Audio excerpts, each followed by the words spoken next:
called The Athlete and the Chef. So sit back, relax, and let's go.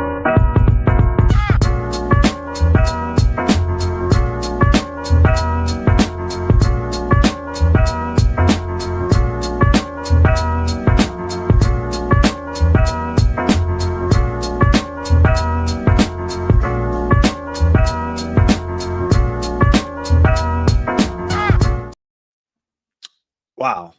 That seemed like it ended really weird. My system has not been right ever since I did this live stream.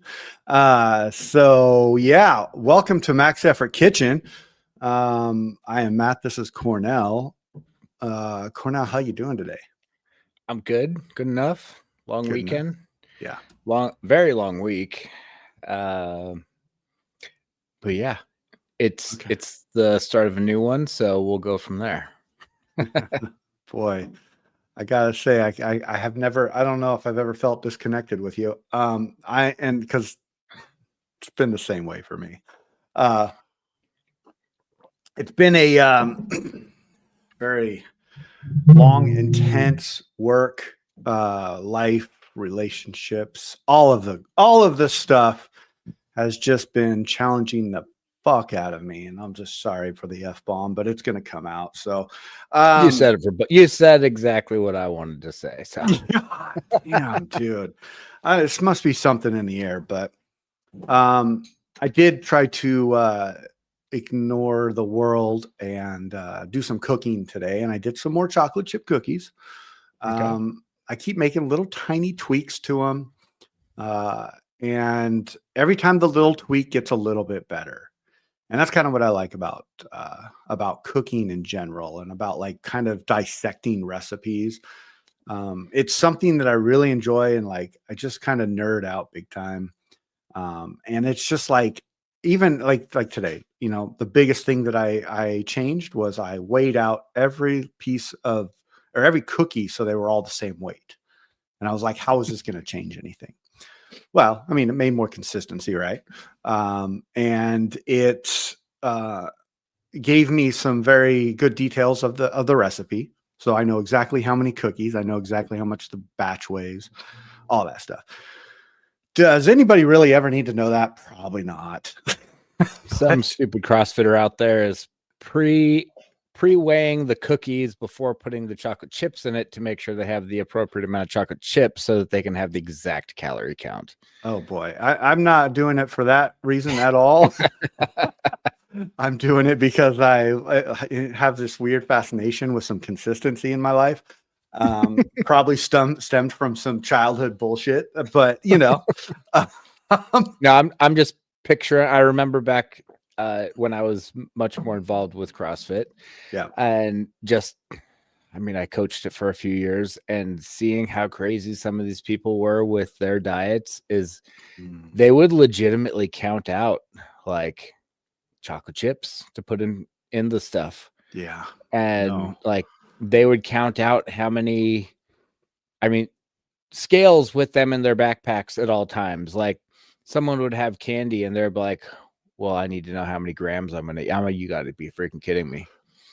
Yeah. And that's, I think, when the beginning of my, like, this is not sustainable lifestyle kind of came to fruition for myself, where I'm like, none of this stuff works if you can't do it for the next 15, 20 years without being worried about it.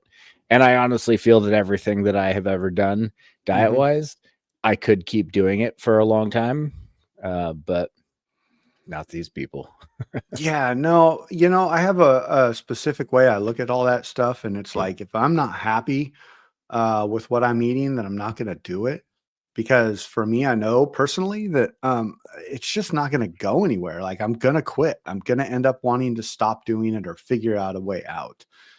And for me, I just want to be happy when I eat. Like, food makes me so happy. It makes people happy. Like, I mean, there's ways to eat well and still perform or be happy in your life, or still have, a certain body type, I guess you could say. But I think at the end of the day, you also got to think about your genetics. Like, if you're sitting there talking about like, oh, I'm only eating this much fat and this many calories and this much, and you're trying to shrink yourself beyond what your body frame is. Like, first of all, you're going to be comfortable in that.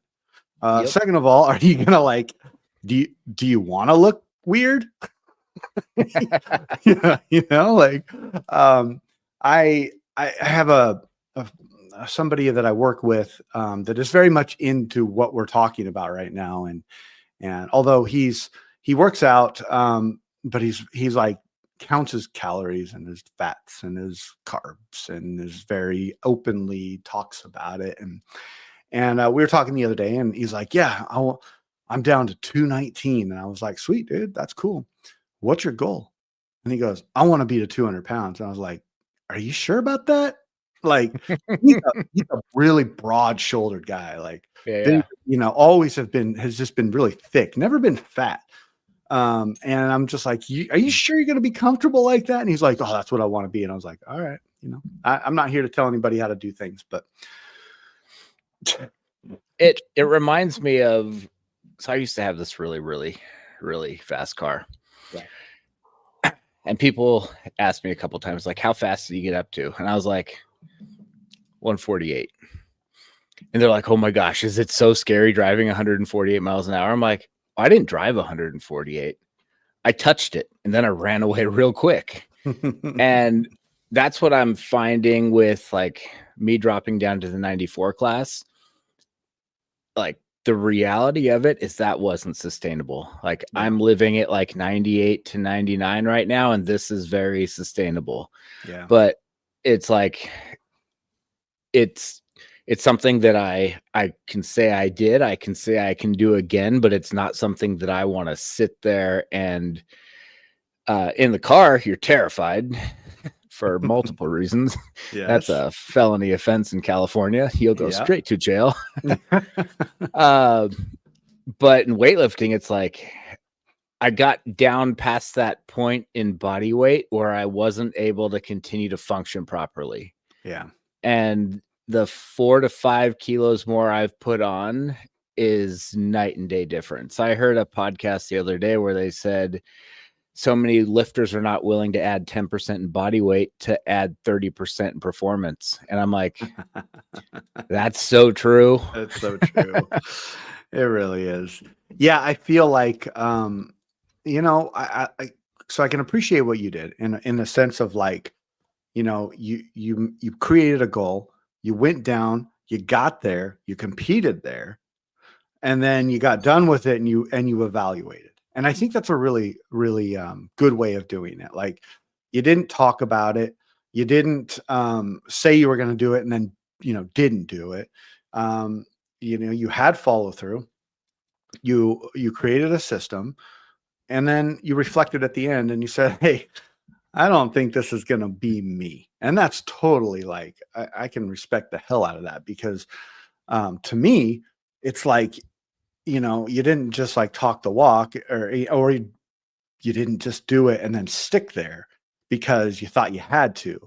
You took it, you did it, and then you were like, this ain't going to work for me, but I know what's going to work for me, and this is where I'm going to live. And then, so it's like, I can respect that more than somebody like really digging in at something and staying there no matter how bad it gets. Like, you got to be honest with yourself at a certain point and say, hey, is this working? Yeah. No, I think the conversations I've had in my brain is, I don't know if I'll compete again. I'm sure I will. Yeah. But like, I mean, there's a couple of meets that I've already like kind of mentally said, oh, that's a possibility, but I'm not going to be a 94 and I'm not going to fill out a 109. So what my goal is I'll kind of pick a weight based on how much I want to try to lift. Mm-hmm. And it'll be somewhere between, I got to make weight at 98 or make weight at 100.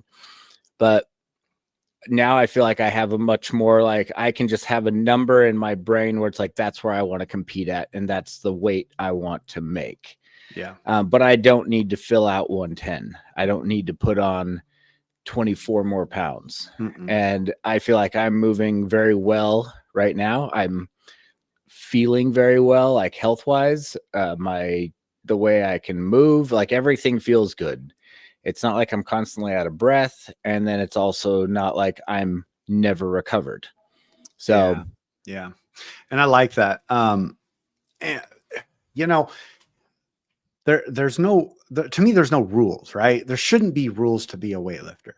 There are, there's like things that are, that go all the way, that are consistent through, there's like foundational stuff, and there's like, beginner, medium, moderate, and then advanced stuff that people do. But to me, there's no rules. And I think that, as long as you're doing something that makes you happy and you enjoy doing it, like, aside from like, obviously, like, drug rules or wearing your singlet right rules, I don't, those kind of like, those kind of things you can't get past, right? But like when it comes to being a weightlifter or doing a sport, it's like, you can still do it in the way that is in the capacity of your life. And the reason why I'm saying this is all because I remember, right before nationals last year or this year, I was having a mini freak out, and I'm talking to Joe on the phone, and I'm like, bro, like, man, I just opened like 3 restaurants, and I've been working, burning the candle on both ends, and family and blah, blah, kids sports and all this stuff. And he's like, man, you can't be a weightlifter if you're doing all that. And I was like, and I didn't even think about this reaction, but my gut response was, watch me. And he didn't really say much after that. And I think that, but I do think that I understand what he's saying as meaning like, you're probably not going to like take it very far. But you know what? I'm the master. I've taken it pretty far as a master. Yeah. So, and I feel good about that. But I just living by somebody else's rules never has computed with me. Yeah. No, I have a close friend, and they're them. I'm not gonna put out who it is. Old coach said you can't be a good weightlifter if you're gonna be a good coach. Right. And this person took that very much to heart, and we had a conversation about it. And I said, I think that you will not be able to reach your full potential in both. But if you reach 90% in both, that's pretty, like at the same time, that's pretty dang good. Right. And so many coaches aren't even going to reach 90% giving what they want to give because they have too much other stuff going on. Yeah. And most lifters aren't going to be able to give, realistically, they're not going to give 90% of what they're capable of. So if you're trying to do both, and it's your job and your passion as well, and your hobby all in one, you can go pretty far. And what I told this person is, I said, I know the coach. I know he gave up early. Yeah. He didn't push and didn't go to where he could have gone. And I think that there's some regret in that, but at the same time, that's how he's justifying saying these things, just trying to make himself feel better about not being good. He's a great coach, but he cut himself way short on lifting. Yeah. Yeah. I think anybody can, dude, I'm such a homer when it comes to this stuff, but like, in my opinion, like you can do whatever the fuck you want and how you want it. Like, just if you're going to set out to be a good athlete and a good coach, do it. But you better have your big boy pants on or big girl pants on. And it's not going to be easy. Not going to be easy. Right. And that's the thing is like, a lot of people are so quick to say like, you can't do it because it's hard, but that's not the case. You can do it, but it ain't going to be easy at all. And it's probably going to, and in this case, in a situation like this, I would imagine that's going to be like a 20-year journey, if not more. Like, boy, you're going to have to be real good at what you do. And there are going to have to be confines. Like maybe you're a coach to 5 athletes, yeah. And then that way you can focus on yourself more. I don't know, like that's very much how I do it, where I'm like, I'm going to put a big wedge into my lifting. Yeah. I'm only willing to put a little tiny pizza wedge into my coaching. Yeah. And then I have another big wedge into family and another one in work. Hmm. And the only one I can realistically sacrifice to become a better coach is the lifting one, because the family and the work, those are set how much I have to put into those. So I want to coach and I want to help, but it's also, I'm not willing to give up enough of my lifting for coaching. Yeah. Like maybe someday, but not right now. I think there has to be non-negotiables, right? Like there has to be this you have to have the things in your life that bring, the happiness and the joy and then the stability, so like, family, you're a father, you're a husband, you gotta, family and work go side by side, right? Like stability in the work, family in, what they say, happiness. And yeah, you got to have these non-negotiables to be able to be the person you want to be. And so to me, it's, if you don't have non-negotiables, go find some. Maybe figure out some things in your life to be, and then figure out those non-negotiables. And I don't know why that's important, but to me, I think that allows you to drive forward with goals and intention and all that, all the motivational stuff I can never say about that, because like, you could probably agree with me on this. When I had kids, I had intention. Like all of a sudden my life got different. It meant I had to do things to support my family and my kids. And there was no faltering on that. Nothing in this world would come in between me taking care of my family and my kids. So, and that's the way I set out to be. And maybe somebody out there doesn't have a family, but they have animals, or they have a farm, or they have a business. Those things are non-negotiables that you got to take care of, that mean that much to you. And if you don't, shit's going to fall apart. And then you're going to be stuck. Like we hear a lot of our younger generation talking about how they don't know where their life's going to take them or whatever, and then that leads to poor decisions. I don't know. Going down a deep road here. I want to start talking about some of these poor decisions of people that I know right now, but yeah, I'm like, no, you and me both. I'll just say this one because this is just the stupidest kid. Okay. 28 years old. He's coming up on 6 figures. Lives at home. Can't afford to move out because his truck payment is too expensive. Oh boy.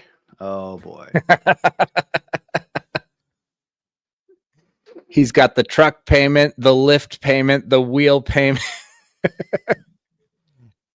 And he's pushing 30. And I'm like, you don't need the truck. He's like, I couldn't sell it for what I've got into it. I'm like, oh my gosh. Boy, I'll tell you, I'll be very transparent. I don't make 6 figures yet. And I live a pretty damn good life. I don't live at home with my parents. Not that I ever would, but that to me, I'm like, okay, I don't know the person, so I'm not going to like fully judge, but I'm going to be like, where are your priorities? Where are your non-negotiables? Because his priority and his non-negotiable are his truck. Yes. Okay. Yeah. Well, there you go. And then when he, when somebody like that, to me, here's what I would do. If somebody like that comes to me and be like, oh man, I'm so sick of living at home. I can't even do the things I want to do. And you should live in your truck, buddy. Yeah. Go live in your truck. Because obviously that's your thing. But yeah, dude, it's I had a conversation with Jack's football coach today. We're nearing the end of the season, and I'm kind of talking to him about like possibly keeping like the team together and going to like a couple camps over the summer. And one of the things he was talking to me about was like, man, he goes, I feel like we really let the kids down, and we really, we weren't as organized as we should be. There was a big coaching debacle, and about halfway through the season, the head coach had to step down and somebody had to step up. And so he was like, it was just really unorganized. And I was like, you did what you guys could. And at the end of the day, they're 11-year-old kids and they're learning fundamentals and they're learning how to work hard. And I go, something I talk to Jack a lot, all the time, is when you're doing a sport or when you're doing a job or doing anything, the first part is to work hard. You got to be the hardest, try to be the hardest worker. You're never always going to be the hardest worker, but be the hardest worker out there. Have intention. And then when it applied to this, I was like, be coachable. And what coachable means to me is somebody who can take criticism and somebody who can learn and somebody who can maybe hear the hard thing and make adjustments. When you got somebody that's making these decisions at a young age, that you can look at them and be like, why don't you try this? And they're like, nah, no way. It's like, be coachable. Athletes out there, be coachable. Listen to people, even if they're not a coach. And somebody has a suggestion. Hey, why don't you try this, dude? Give it a shot, or be like, hey, I already tried that, didn't work. But Jack is literally the second smallest guy on the team, and his coach was like, well, he's like, whatever you're doing, keep it up, because Jack's literally the hardest worker out here. And that's why he's on starting defense, is because of he works so hard and he tries so hard, and we see it. And to me, I'm like, God, I wish people would just get this. Like, let's just work hard and shut up about everything else. Just work hard. You know what I mean? Yeah. No, I get it. I try not to complain about as much stuff as so many other people, because I'm like, everyone's got problems. They don't need to hear my stuff. Yeah. And I'm not special for having issues. Dude, I couldn't agree with you more on that. And, I do see there is value in having like stuff like we have, right? The Polo channel, where we not only do we get to vent a little bit, but we also hold each other accountable. And I think that there's some value in that. But you need people to call your shit out. And regardless if that's a coach or if that's a spouse or if it's a brother or sister or even a kid, pay attention to that stuff. Yeah. I know we're going down a whole different tangent than what we planned on here. So weightlifting, have you heard of it? Yeah. So anyways, back to weightlifting talk. How's your session? How did you get into the garage this weekend or the gym? Did not. Okay. I didn't make it into the garage Saturday or Sunday. My last session was Thursday, and I'll tell you, my lifting has been pretty spot on, incredible. Like, I'm walking away from sessions feeling really good. I'm making lifts. I'm feeling strong. I'm just like I'm in the stage of not a cycle, but I'm just in the stage of 5, 6, 7 weeks out or whatever last time I competed, and I'm just lifting to lift with I have a local meet on the books, but like, I'm not too concerned about that. But I'm just like lifting to lift and everything. Like, I think I lifted 4 times last week. Yeah. And it all worked and it all is doing really well. And, I also know that my weights are about between 80 and 85% right now. And that's okay. But I'm doing complexes and I'm walking away feeling good. And that's something to be said right there. Like, well, we talk about the different stages in weightlifting, and this is the stage that I love, because you just like, you get to go out there and lift to feel good. Right. And not to like peak, or not to, you're not like, you're lifting for you right now. Yeah. There it is. That's good. that's exactly how I feel I'm doing. Like I essentially programmed for myself and I'm throwing it all out the window right now. And Yeah. twice this week so far, I'm like, I'm doing 20-minute EMOMs. And I'm just gonna go and I'm gonna start at what I would consider a lightweight, but recently it hasn't been that light, and just get a dang load of reps in. And Wednesday I did 10 at 100 kilos. Then I did 5 at 110. And then I went to 115. And then I got all the little change plates, literally all the halves. And I went 15, 16, 17, 18, 19, 20. And then I was done. Nice. And I was like, this is great. I am breathing hard. I'm sweating hard. Like I feel like I'm working hard. I didn't miss any, and it felt great. Yeah. And then Wednesday I came and I'm like, I'm going to do block cleans on the minute. And then I was like, no, that's terrible. So I did another 20 minutes, but I changed up the weights. And right. I mean, I don't know how much over 20 I've touched since the competition or since the second competition. Yeah. And then, so I touched it on Wednesday for one, and then I ended up, stuff happened at work and I couldn't go in on Friday. And I'm starting to remember back to some days lifting a couple years ago where I actually did the best at 3 days, and I've been doing 4. So I missed Friday and came in Saturday, and I was like, I'm going to do I woke up not feeling good.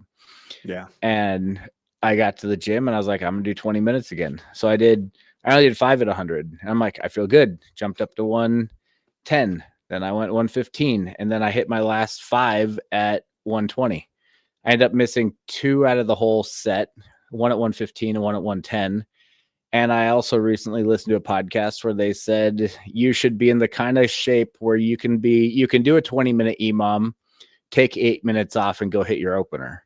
And I was like, I'm not quite in 8-minute condition right now. So I waited 5 minutes, and then I said, I'm giving myself 3 attempts at competition weights right now. Yeah. So I went out and 8 kilo jumped to 28, missed it. I was like, that's fine. Jumped to 31 because that's what I would probably do in most meets. Made that, and then I ended up making 37, and I was like, holy crap. So after 20 minutes. Dang, dude. I mean, I'm like, I want to keep doing this for the next couple of weeks and just kind of the peak. I was talking to Coach Josh yesterday, and I said the peak of my weightlifting strength. I'm not saying it was the best I'd ever done, but when I was in the best weightlifting shape of my life, I was doing 20-minute EMOMs at 120, and then at the second time I did that, I did an additional 10 minutes at 25. Damn. And I'm like, I'm not saying I'll ever get back to that point, but I was that's where I was just really good. And I wasn't that when I did the 20 plus 10, I didn't miss any. It was like, that was like probably the peak condition I was ever in. Yeah. So how long ago was that? During the pandemic, so not long ago. Yeah, not that long ago. Yeah, I look back at those because I've had some moments where I was like kind of, I guess, reminiscing on areas in my life, or not life, areas of my weightlifting where I was like, man, I was really strong then. Like I was pushing through, 100, doubles 3, 4, 5 times a week. At that time, I think I was lifting 5 times a week, which to that alone, like I was 5 times a week this right now, like, holy crap. Here's my question. And I don't know if there's even an answer for it, but like, we talk about this, about how we feel strong and in these moments and lifting for ourselves and all this stuff. So what's the strategy behind a peak that makes it so shitty in order for us to lift good at meets? Why can't we just lift like this and be happy and then go to these meets and lift really well? Is that think that's possible, or is that just a pipe dream? I've brought up different analogies before, but again, I did hear other stuff about that I was listening to, and they brought up one of these same type of things where um, they said that you want to push yourself to the brink of breaking for a competition where you're going to squeeze every last gram, because we don't have ounces in weightlifting, every last gram of weight out of every lift that you do. But you are teeter-tottering on completely imploding and dying. Yeah. And then 3 to 4 days out, you don't do anything. And your body, like, hopefully fully recovers and heals. And then you're able to go out for that one last bang. Yeah. And that's what weightlifting is. And what the guy talked about, and it's what I've talked about often, is you look at the fastest race cars in the world. They need so much maintenance and they break all the time. Mm-hmm. But if you look at a 2005 Toyota Camry, that there's 450,000 miles and all they do is oil changes and change tires and brakes, and they're still on the road right now.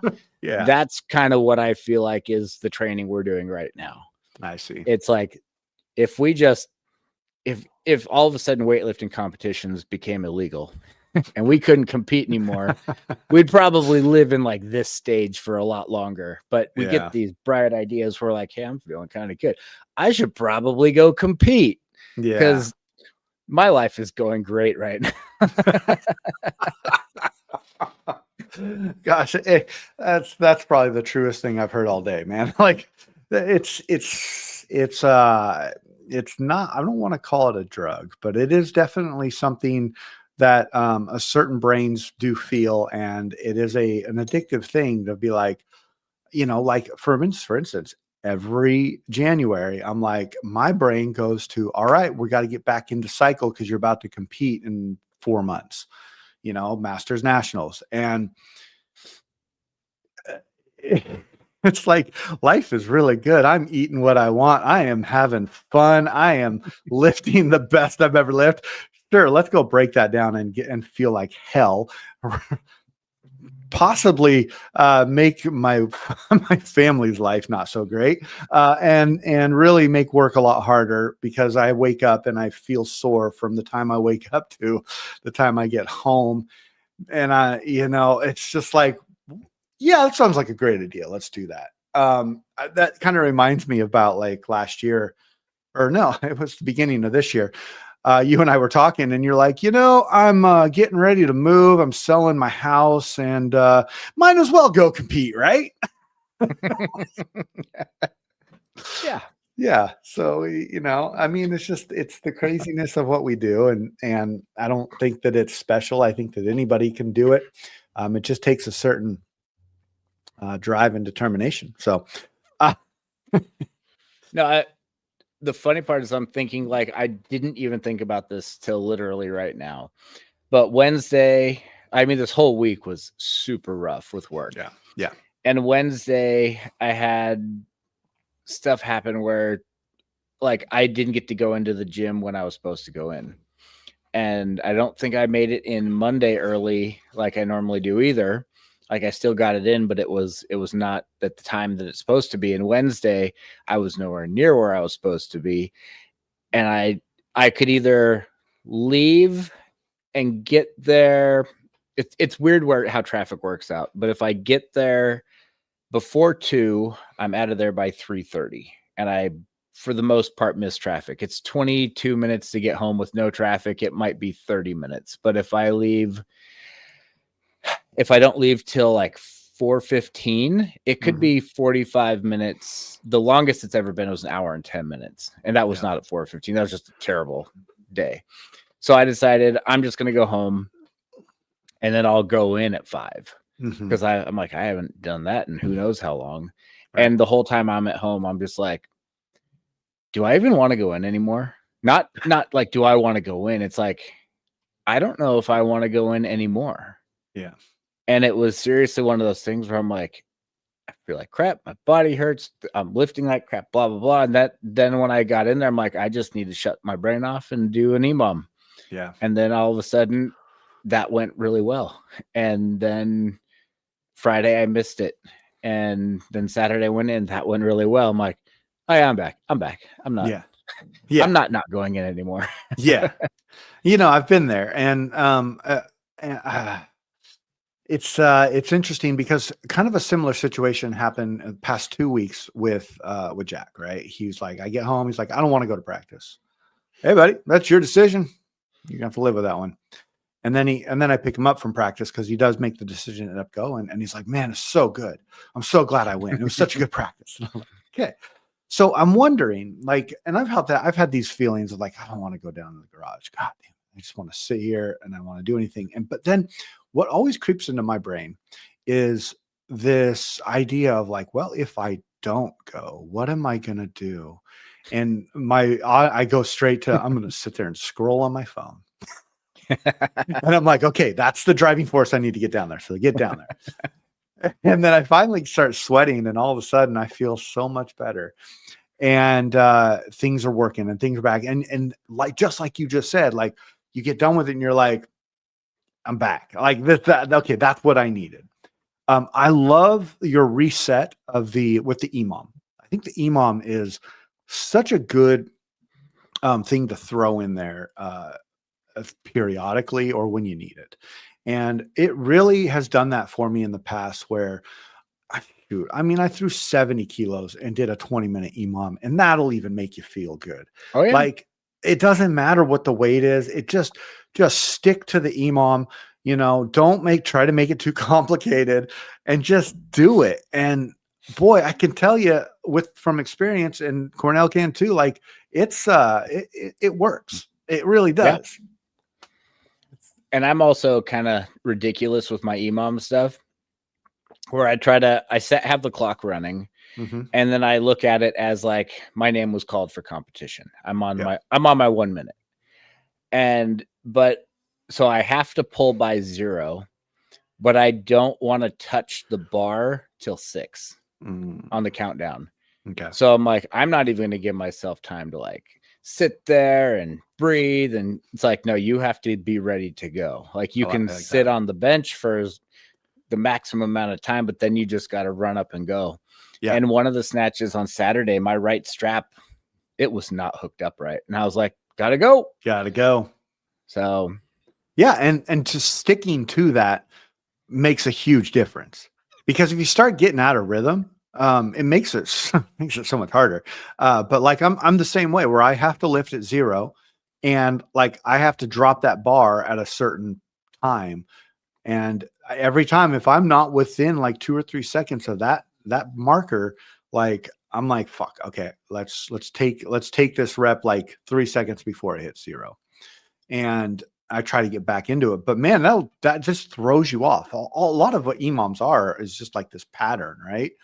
And I don't know if it's supposed to be like that, but that's how I always make it. It's to create a pattern.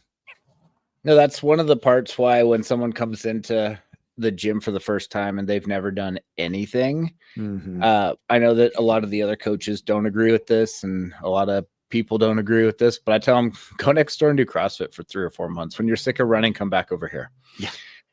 And they're like, people are like, why? I'm like, I need them to learn how to just move and turn their brain off and not overthink things.